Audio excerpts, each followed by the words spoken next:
ਬਲਦੀ ਅੱਗ ਸੀਗੀ ਜਦੋਂ ਕਾਨੂੰਨ ਲਾਗੂ ਹੋ ਰਹੇ ਸੀ, ਤੁਸੀਂ ਕਿੱਥੇ ਗਾਇਬ ਸੀ? ਤੁਸੀਂ ਦਿੱਲੀ ਦੇ ਵਿੱਚ ਉਦੋਂ ਉਹਦਾ ਪ੍ਰੋਟੈਸਟ ਕਿਉਂ ਨਹੀਂ ਕੀਤਾ? ਦੂਜੀ ਗੱਲ, ਤੁਸੀਂ ਵਿਧਾਨ ਸਭਾ ਦੇ ਵਿੱਚ ਉਹਨਾਂ ਕਾਨੂੰਨਾਂ ਨੂੰ ਨੋਟੀਫਾਈ ਕਿਉਂ ਕੀਤਾ? ਤੁਹਾਡੀ ਸਰਕਾਰ ਦੇ ਆਉਣ ਤੇ ਕਿੰਨੇ ਕੁ ਹਸਪਤਾਲ ਬਣਾਏ? 13 ਹਸਪਤਾਲ ਬਣ ਰਹੇ ਸੀ 2013 ਦੇ ਵਿੱਚ। ਉਸ ਤੋਂ ਬਾਅਦ ਕੀ ਤੁਸੀਂ ਕੋਈ ਹਸਪਤਾਲ ਬਣਾਇਆ? ਲੋਕਾਂ ਨੂੰ ਕਰੋਨਾ ਦੇ ਟਾਈਮ ਦੇ ਵਿੱਚ ਤਰੋ ਕਿਉਂ ਕਰਨੀ ਪਈ? ਤੁਹਾਡੇ ਇੰਨੀਆਂ ਜਾਨਾਂ ਕਿਉਂ ਗਈਆਂ? ਤੁਹਾਡੇ ਡਾਕਟਰ ਕਿੱਥੇ ਗਏ? ਤੁਹਾਡੇ ਮਹੱਲਾ ਕਲੀਨਿਕ ਕਿੱਥੇ ਗਏ? ਤੁਸੀਂ ਦਿੱਲੀ 'ਚ ਉਦੋਂ ਕਿਉਂ ਫਰਮਾਨ ਜਾਰੀ ਕੀਤਾ ਵੀ ਪੰਜਾਬ ਦੇ ਲੋਕ ਦਿੱਲੀ ਦੇ ਹਸਪਤਾਲਾਂ ਦੀ ਫੈਸਿਲਿਟੀ ਨਹੀਂ ਯੂਜ਼ ਕਰ ਸਕਦੇ? ਐਜੂਕੇਸ਼ਨ ਦੇ ਵਿੱਚ ਪੰਜਾਬ ਦਾ ਪਹਿਲਾ ਨੰਬਰ ਆਇਆ ਸਕੂਲਾਂ ਦਾ, ਤੁਹਾਡੇ ਦਿੱਲੀ ਦੇ ਸਕੂਲ ਕਿੱਥੇ ਗਏ? ਕਿਉਂ ਨਾ ਤੁਹਾਡੇ ਦਿੱਲੀ ਦੇ ਸਕੂਲਾਂ ਨੂੰ ਮਾਨਤਾ ਮਿਲੀ? ਜਦੋਂ ਵੀ ਇੱਥੇ ਪਰਾਲੀ ਨੂੰ ਅੱਗ ਲੱਗਦੀ ਆ, ਤੁਸੀਂ ਹਮੇਸ਼ਾ ਕਿਸਾਨਾਂ ਨੂੰ ਬਦਨਾਮ ਕਰਦੇ ਹੋ। ਤੁਸੀਂ ਕਹਿੰਦੇ ਹੋ ਪੰਜਾਬ ਦਾ ਧੂਆਂ ਗੰਦੇਲਾ ਵਾ। ਤੁਸੀਂ ਪੰਜਾਬ ਦੇ ਪਾਣੀਆਂ ਦੇ ਮਸਲੇ ਉੱਤੇ ਆਪਣੇ ਬਿਆਨ ਬਦਲਦੇ ਹੋ। ਤੁਸੀਂ ਪੰਜਾਬ ਦੇ ਪਾਣੀਆਂ ਦੇ ਉੱਤੇ ਸਪਸ਼ਟ ਕਰੋ ਵੀ ਤੁਹਾਡਾ ਕੀ ਸਟੈਂਡ ਆ। ਤੁਸੀਂ ਬਿਕਰਮ ਮਜੀਠੀਆ ਤੋਂ ਮਾਫੀ ਮੰਗੀ, ਅੱਜ ਤੁਸੀਂ ਫਿਰ ਆ ਕੇ ਇੱਥੇ ਜਵਾਬ ਦੇ ਰਹੇ ਹੋ, ਤੁਸੀਂ ਫਿਰ ਸਵਾਲ ਚੱਕ ਰਹੇ ਹੋ। ਕੱਲ੍ਹ ਨੂੰ ਅਗਰ ਇਹ ਗੱਲਾਂ ਝੂਠੀਆਂ ਨਿਕਲਣੀਆਂ ਤੇ ਕੀ ਤੁਸੀਂ ਦੁਬਾਰਾ ਮਾਫੀ ਮੰਗੋਗੇ? ਦਿੱਲੀ 'ਚ ਦੰਗੇ ਹੋਏ, ਦਿੱਲੀ 'ਚ ਲੋਕ ਮਰੇ, ਦਿੱਲੀ ਦੇ ਵਿੱਚ ਜਾਨਾਂ ਗਈਆਂ ਲੋਕਾਂ ਦੀਆਂ, ਉਦੋਂ ਤੁਸੀਂ ਕਿੱਥੇ ਸੀ ਕੇਜਰੀਵਾਲ ਸਾਹਿਬ? ਸਾਡੇ ਤੁਹਾਨੂੰ 10 ਸਵਾਲ ਆ। ਸਭ ਤੋਂ ਪਹਿਲਾ ਸਵਾਲ ਵੀ ਕੀ ਤੁਸੀਂ ਪੰਜਾਬ ਦੇ ਜਿਹੜਾ ਬਲਦੀ ਅੱਗ ਸੀਗੀ ਜਦੋਂ ਕਾਨੂੰਨ ਲਾਗੂ ਹੋ ਰਹੇ ਸੀ, ਤੁਸੀਂ ਕਿੱਥੇ ਗਾਇਬ ਸੀ? ਤੁਸੀਂ ਦਿੱਲੀ ਦੇ ਵਿੱਚ ਉਦੋਂ ਉਹਦਾ ਪ੍ਰੋਟੈਸਟ ਕਿਉਂ ਨਹੀਂ ਕੀਤਾ? ਦੂਜੀ ਗੱਲ, ਤੁਸੀਂ ਵਿਧਾਨ ਸਭਾ ਦੇ ਵਿੱਚ ਉਹਨਾਂ ਕਾਨੂੰਨਾਂ ਨੂੰ ਨੋਟੀਫਾਈ ਕਿਉਂ ਕੀਤਾ?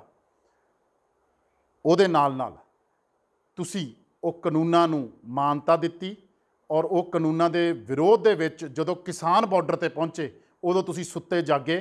ਉਸ ਤੋਂ ਪਹਿਲਾਂ ਤੁਸੀਂ ਉਸ ਕਾਨੂੰਨ ਨੂੰ ਲੈ ਕੇ ਕਦੀ ਆਵਾਜ਼ ਕਿਉਂ ਨਹੀਂ ਚੱਕੀ? ਕਾਲੇ ਕਾਨੂੰਨਾਂ ਤਿੰਨਾਂ ਦੇ ਖਿਲਾਫ।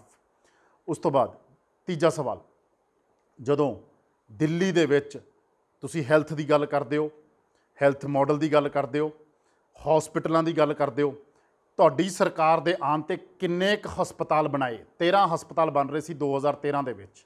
ਉਸ ਤੋਂ ਬਾਅਦ ਕੀ ਤੁਸੀਂ ਕੋਈ ਹਸਪਤਾਲ ਬਣਾਇਆ?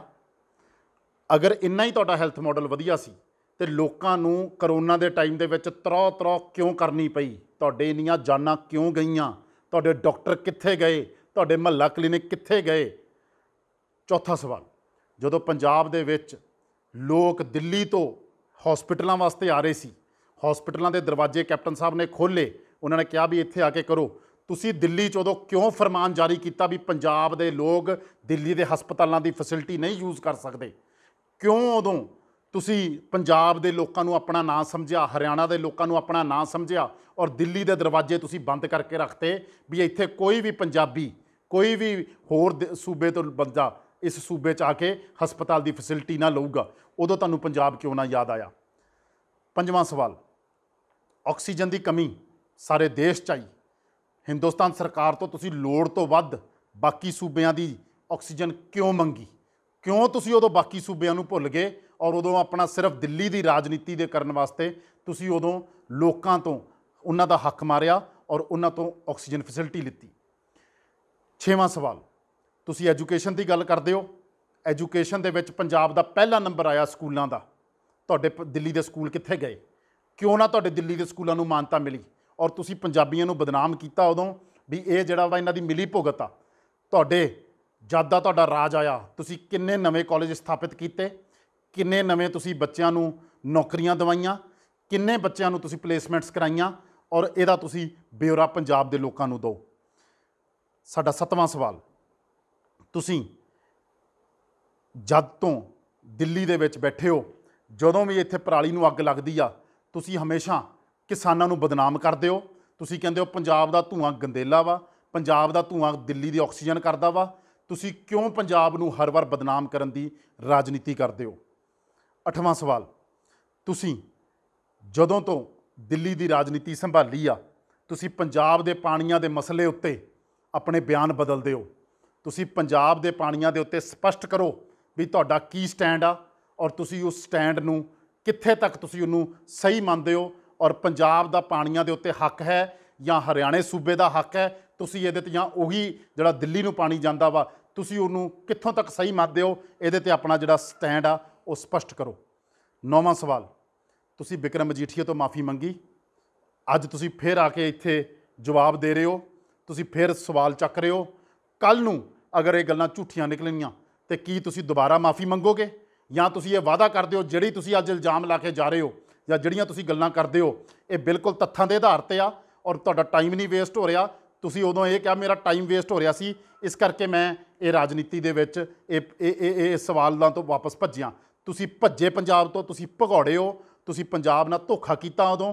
ਔਰ ਬਿਕਰਮ ਮਜੀਠੀਏ ਤੇ ਜਿਹੜੇ ਇਲਜ਼ਾਮ ਲੱਗੇ ਸੀ ਤੁਸੀਂ ਉਹਨਾਂ ਉੱਤੇ ਕਿਉਂ ਭੱਜੇ, ਇਹਦਾ ਜਵਾਬ ਪੰਜਾਬ ਦੇ ਲੋਕਾਂ ਨੂੰ ਦਿਓ। ਅਖੀਰਲਾ ਔਰ ਸਭ ਤੋਂ ਮਹੱਤਵਪੂਰਨ ਸਵਾਲ, ਤੁਸੀਂ ਪੰਜਾਬ ਦੇ ਵਿੱਚ ਪੰਜਾਬ ਨੂੰ ਜੋੜ ਕੇ ਰੱਖਣ ਦੀ ਗੱਲ ਆ, ਪੰਜਾਬ ਇੱਕ ਮਿਨੋਰਿਟੀ ਸਟੇਟ ਆ, ਪੰਜਾਬ ਦੇ ਵਿੱਚ ਵੱਖ-ਵੱਖ ਵਰਗ ਆ, ਪੰਜਾਬ ਇੱਕ ਭਾਈਚਾਰਕ ਸਾਂਝ ਦੀ ਉਮੀਦ ਕਰਦਾ ਵਾ। ਦਿੱਲੀ 'ਚ ਦੰਗੇ ਹੋਏ, ਦਿੱਲੀ 'ਚ ਲੋਕ ਮਰੇ, ਦਿੱਲੀ ਦੇ ਵਿੱਚ ਜਾਨਾਂ ਗਈਆਂ ਲੋਕਾਂ ਦੀਆਂ, ਉਦੋਂ ਤੁਸੀਂ ਕਿੱਥੇ ਸੀ ਕੇਜਰੀਵਾਲ ਸਾਹਿਬ? ਉਦੋਂ ਤੁਸੀਂ ਜਾ ਕੇ ਉਹਨਾਂ ਦੀ ਸਾਰ ਕਿਉਂ ਨਹੀਂ ਲਿੱਤੀ? ਉਦੋਂ ਤੁਸੀਂ ਇੱਕ ਸਮੁਦਾਇ ਨਾਲ ਖੜੇ ਕਿਉਂ ਦਿਖਦੇ ਰਹੇ? ਉਦੋਂ ਤੁਹਾਨੂੰ ਪੋਲਿਟਿਕਸ ਕਿਉਂ ਯਾਦ ਆ ਗਈ? ਤੁਹਾਡੇ 20 MLA ਸੀ, ਤੁਸੀਂ ਉਹਨਾਂ ਨੂੰ ਇਕੱਠਾ ਨਾ ਰੱਖ ਸਕੇ, ਤੁਸੀਂ ਪੰਜਾਬ ਨੂੰ ਕਿਵੇਂ ਇਕੱਠਾ ਰੱਖੋਗੇ? ਤੁਸੀਂ ਦੰਗਿਆਂ ਦੇ ਟਾਈਮ ਦੇ ਵਿੱਚ ਜਦੋਂ ਦਿੱਲੀ 'ਚ ਲੋਕ ਉੱਥੇ ਅੱਗ ਲੱਗੀ ਸੀ, ਉਦੋਂ ਤੁਸੀਂ ਆਪਣੇ AC 에ਅਰ ਕੰਡੀਸ਼ਨ ਕਮਰਿਆਂ ਦੇ ਵਿੱਚ ਬੈਠ ਕੇ ਆਨੰਦ ਮਾਣ ਰਹੇ ਸੀ ਔਰ ਵੋਟਾਂ ਦੀ ਰਾਜਨੀਤੀ ਕਰ ਰਹੇ ਸੀ। ਅੱਜ ਤੱਕ ਜਿੱਥੇ ਸਭ ਤੋਂ ਵੱਡਾ ਦਿੱਲੀ ਦੇ ਵਿੱਚ ਧਰਨਾ ਲੱਗਾ, ਭਾਵੇਂ ਉਹ ਆਪਣਾ NCR ਨੂੰ ਲੈ ਕੇ ਸੀ, ਭਾਵੇਂ ਉਹ ਆਪਣਾ ਕੀ ਕਹਿੰਦੇ ਜਿਹੜਾ ਉਹ ਕਾਨੂੰਨ ਪਾਰਿਤ ਕੀਤਾ ਸੀਗਾ ਸੈਂਟਰ ਸਰਕਾਰ ਨੇ CAA ਨੂੰ ਲੈ ਕੇ, ਤੁਸੀਂ ਉਦੋਂ ਕਿਉਂ ਨਹੀਂ ਆਵਾਜ਼ ਚੱਕੀ? ਤੁਸੀਂ ਇੱਕ ਵਾਰ ਵੀ ਧਰਨੇ ਵਾਲੀ ਜਗ੍ਹਾ ਤੇ ਕਿਉਂ ਨਹੀਂ ਗਏ? ਤੁਸੀਂ ਇਹ ਜਿਹੜੀ ਵੰਡ ਕੇ ਰਾਜਨੀਤੀ ਕਰਨ ਵਾਲੀ ਗੱਲ ਕਰਦੇ ਹੋ, ਇਹ ਪੰਜਾਬ ਦੇ ਵਿੱਚ ਰਾਜਨੀਤੀ ਦੀ ਜਗ੍ਹਾ ਕੋਈ ਨਹੀਂ ਹੈਗੀ। ਇਹ ਸਾਡੇ 10 ਸਵਾਲ ਆ, ਤੁਹਾਨੂੰ ਠੀਕ ਲੱਗਦਾ ਹੋਇਆ ਤੁਸੀਂ ਇਹਨਾਂ ਦਾ ਜਵਾਬ ਦਿਓ। ਤੁਹਾਨੂੰ ਅੱਜ ਤੁਸੀਂ ਆ ਰਹੇ ਹੋ ਪੰਜਾਬ ਦੇ ਵਿੱਚ ਇੱਕ ਨਵੇਂ ਸ਼ਗੂਫੇ ਛੱਡਣ, ਨਵੀਆਂ ਗੱਲਾਂ ਛੱਡਣ, ਲੇਕਿਨ ਅਗਰ ਸਹੀ ਗੱਲ ਕਰਨਾ ਚਾਹੁੰਦੇ ਹੋ ਤੇ ਪੰਜਾਬ ਦੀ ਜੋ ਤੁਹਾਡੀ ਜਵਾਬਦੇਹੀ ਬਣਦੀ ਆ, ਤੁਸੀਂ MLA ਨੂੰ ਇਕੱਠਾ ਨਹੀਂ ਰੱਖ ਸਕੇ, ਤੁਸੀਂ ਪੰਜਾਬ ਨੂੰ ਕਿੱਥੇ ਇਕੱਠਾ ਰੱਖੋਗੇ? ਤੁਸੀਂ ਪਿਛਲੀ ਵਾਰ ਐਲੀਗੇਸ਼ਨ ਲਾਏ, ਤੁਸੀਂ ਫਿਰ ਭੱਜ ਗਏ, ਔਰ ਅਗਲੀ ਵਾਰ ਨੂੰ ਜੋ ਤੁਸੀਂ ਇਹ ਗੱਲ ਕਰਦੇ ਹੋ ਤੁਸੀਂ ਕਿੱਥੇ ਤੱਕ ਖੜੋਗੇ? ਔਰ ਜਿਹੜੇ ਬਾਕੀ ਸਵਾਲ ਆ ਹੈਲਥ ਤੇ, ਐਜੂਕੇਸ਼ਨ ਤੇ, ਕਿਸਾਨਾਂ ਤੇ, ਆਪਣਾ ਕੀ ਕਹਿੰਦੇ ਤੁਹਾਡੇ ਉੱਥੋਂ ਦੇ ਇਨਫਰਾਸਟ੍ਰਕਚਰ ਤੇ, ਇਹਨਾਂ ਸਾਰਿਆਂ ਸਵਾਲਾਂ ਦੇ ਜਵਾਬ ਦਿਓ ਪੰਜਾਬ ਨੂੰ, ਔਰ ਫਿਰ ਤੁਹਾਨੂੰ ਪੰਜਾਬ ਜ਼ਰੂਰ ਐਕਸੈਪਟ ਕਰੂਗਾ। ਉਸ ਤੋਂ ਪਹਿਲਾਂ ਨਹੀਂ ਤਾਂ ਤੁਹਾਨੂੰ ਇਹ ਰਾਜਨੀਤੀ ਕਰਨ ਨਹੀਂ ਦੇਵਾਂਗੇ। ਝੂਠ ਦੀ ਰਾਜਨੀਤੀ, ਪਖੰਡ ਦੀ ਰਾਜਨੀਤੀ ਪੰਜਾਬ ਦੇ ਵਿੱਚ ਅਲਾਉ ਨਹੀਂ ਕਰਾਂਗੇ। ਬਹੁਤ ਬਹੁਤ ਧੰਨਵਾਦ। ਇਹੀ ਉਮੀਦ ਕਰਦੇ ਹਾਂ ਤੁਸੀਂ ਇਹ ਦਿਓਗੇ। ਵਾਹਿਗੁਰੂ ਜੀ ਕਾ ਖਾਲਸਾ, ਵਾਹਿਗੁਰੂ ਜੀ ਕੀ ਫਤਿਹ।